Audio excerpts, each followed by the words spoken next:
Good morning and welcome to Our Issues Milwaukee. I'm your host, Andrea Williams. Our focus this morning is on gun violence. According to a U.S. Centers for Disease Control and Prevention tracker, Wisconsin annually averaged 106 gun homicide deaths from 2008 to 2012. The highest number of gun homicides during that period was 132 in 2012.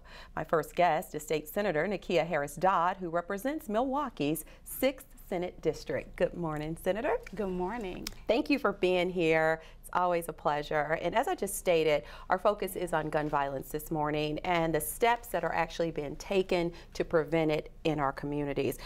We've had some devastating stories that have made the headlines in Milwaukee this past year. Some of the most heartbreaking, needless to say, were involving children. You had Sierra Guyton, Layla Peterson, Bill Tao, and then there was even an infant that was stabbed to death by its own father. And those are just a few of the stories that made the headlines. So what are your thoughts when you hear those things, and what is it you want to do to change it? Well, what I've noticed is that there is a lot of hurt in our community, and violence stems from that hurt.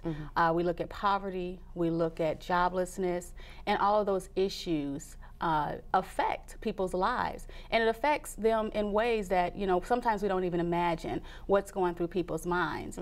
But this violence that we're seeing today, it seems to be a recurring violence that we see regularly every summer in Milwaukee summers, and it hasn't stopped this year. It just continues to go and go and go, and people are tired. And so, unfortunately, our state legislature refused to pass laws that will keep guns out of the hands of criminals, which actually contributes to some of the violence that we're seeing, and a lot of the violence that we're seeing here in Milwaukee. And so one of the steps that I took to combat this violence is to start a summit and have a real conversation with community members who live in neighborhoods that are directly impacted by this particular kind of violence. Now, mind you, the summit, Unite Milwaukee 2015 summit, is really addressing all kinds of violence. It's not really targeting one kind of violence, but the summit was spurred and born out of the gun violence.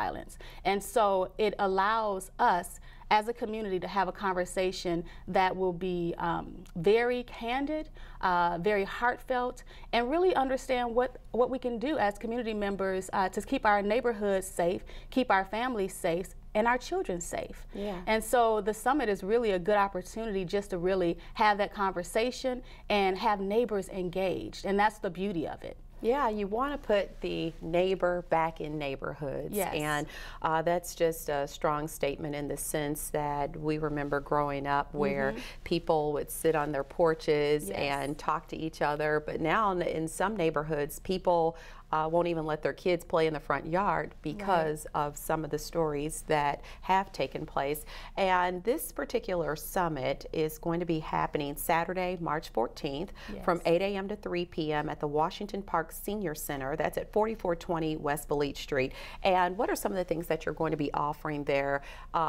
As well as having that candid conversation, there will be other things for people to take away as well. That is correct. Other organizations will be presenting, or really more so have a table. So there will be a tabling portion where community members such as Safe and Sound, WAVE, any organization you can think of, Running Rebels, will all have tables amongst many, many other organizations where they can actually provide resources to the families that will be there and allow them to see that there are other options to violence. There are other alternatives, that their children can be participating in fun activities through organizations, that they can actually have a good partnership with their police districts, within their community, and really build those relationships. So there's going to be very tangible information there that they can take home and do something right away about keeping their families safe, their community safe, and most importantly, what we would love for participants to walk away with is really how to start a block club, a neighborhood watch club in your community, and that is that starting that partnership with the police district, and having that connection with other neighbors that lives right next door to them. I think what we will see if this works is that this summit will be annual, and that we will also see neighborhoods becoming safer and safer, where community community members are taking a stand, and even folks who have been transient at one point in their lives may be more stable even though they are a renter. So that's some things that I really hope will come out of this, and just really develop some hardcore, tangible outcomes as we move forward throughout the years. I can't promise I'll host it every year, but it's my baby, it's something I care about, and I had neighbors help me. I would love for the community to take it over and do it themselves. All right. And a survey conducted, Senator, found that some of the reasons behind violence include, like you said, guns being too easily to obtain by criminals especially, the decline of parenting and family values, pop culture, of course, there's the influence of violent movies and video games, poor identification and treatment of mentally ill individuals, and economic factors, including income inequality. So all of those add to the scenario. So with that said, Governor Scott Walker, his 2015-2017 proposed budget includes funding cuts of $20 million for UW-Milwaukee alone, cuts to MPS, reduced health care access to community members, and barriers to worker opportunity. So with the things that I just mentioned, how are all these things going to help solve the problem of poverty and crime in our communities? Fortunately, they don't solve that problem. In fact, it contributes more to the problems that we see in our community. And I'm really, nervous about what's about to happen once these budget agenda, these items are implemented into our budgeting, where folks are just not going to have access. It's really devastating, and it just slaps people in the face that much more, I think, when you already see how they're hurting already, and not even addressing the violence that we already see. It's not going to make matters better. It's just going to make things much worse. And so we really have to guard ourselves and prepare to figure out a way to work through the issues. And when I say guard ourselves, because I know people can take that out of context. Yeah. Let me be clear. We need to, participate in the programs like the summit. That's how we prepare ourselves and get ready, for what's out there, and take our neighborhoods back and start getting to know the people in your area, finding, programs that your children can go to that are extracurricular, and fight for your schools. It's so critical that our children get a good education, and to tear apart our education system on both the university levels as well as the elementary, grade school levels. I mean, what are we doing? And you can't help but wonder what's next, right? What's next, exactly. Many experts from all fields, from sociologists to economists, they've determined that poverty and crime, they have a somewhat intimate relationship, and they suggest that governments trying to deal with poverty have to also face the issue of crime. Everything we've just said. And so with that said, you've pushed for an increase to the minimum wage, access to job training, and affordable health care. So when we talk about Governor Walker's budget and it impacting everyday people, where do these people turn to if they're even having to drug test to have food share? Yeah, I mean, and that's the question we've been asking. What do they expect, where these people to go in order to even get, a healthy meal on their tables, by having, programs and resources that are going to provide that access to them? I mean, we already have neighborhoods that don't have, grocery stores where people can get, quality food.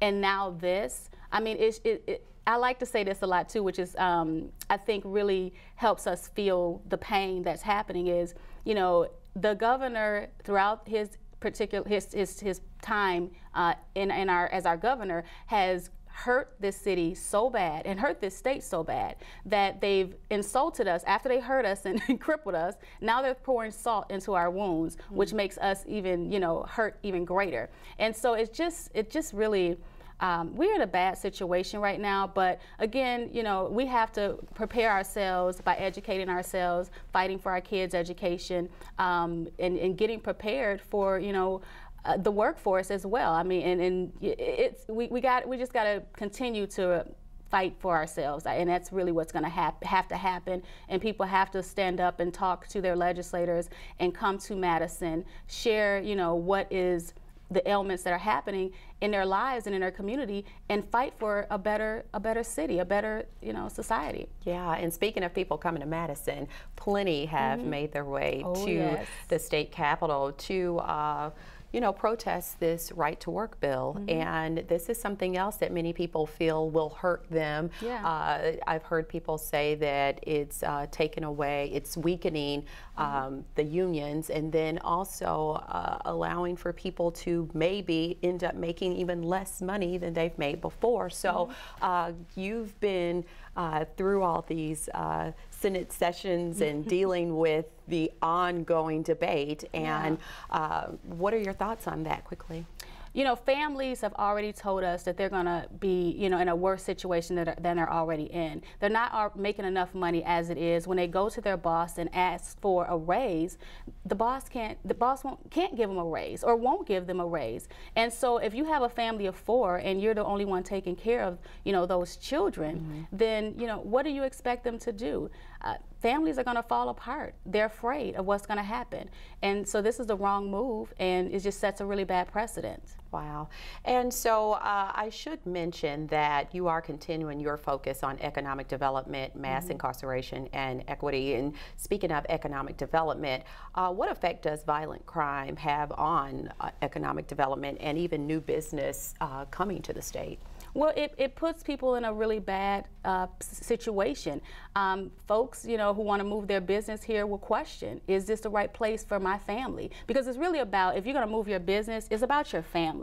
You know, if you're going to put jobs in a community, you're thinking about your family and how you can grow that community because you want your family to be in that community. I mean, those are things we need to think about when we're, you know, we don't address the violence in a community, and if we don't put money in programming to even prepare people for work. So, you know, it's gonna hurt us pretty bad. Yeah, because you're talking about for a long time, people who were not directly affected thought, okay, well, that's that neighborhood. I don't have to worry about it. I don't live there. But when you talk about things such as economic development and jobs and things along those lines, then that's where people will be affected indirectly. So it becomes everyone's problem, that's for sure. And we certainly don't want to see any more headlines like the ones we've seen in the last year. And I want to go over the details of your upcoming summit just again. The Unite Milwaukee, Building a Community Coalition to Prevent Violence, is hosted by State Senator Nikiya Dodd and the 30th Street Industrial Corridor. It's happening on Saturday, March 14th from 8 a.m. to 3 p.m. at Washington Park Senior Center. That's located at 4420 West Belich Street in Milwaukee. And there is an extended deadline to RSVP Monday, March 9th. Yes, and we are getting more and more registrations every single day, so they got to sign up fast. That's good to know. Thank you so much for coming by. It's always a pleasure to have you stop in and fill us in on everything that's going on in Madison and the things that you're doing representing the 6th District right here in Milwaukee. Thank you. Thank you. It's always a pleasure. State Senator Nikiya Dodd represents Milwaukee's 6th District, and you can call 877-474-2000 or log on to LEGIS.WISCONSIN.GOV for details on what's going on in the State Senate. When we return to Our Issues Milwaukee, we'll continue our conversation on gun violence and find out more about a community project entitled Precious Lives. And we'll do that right after this.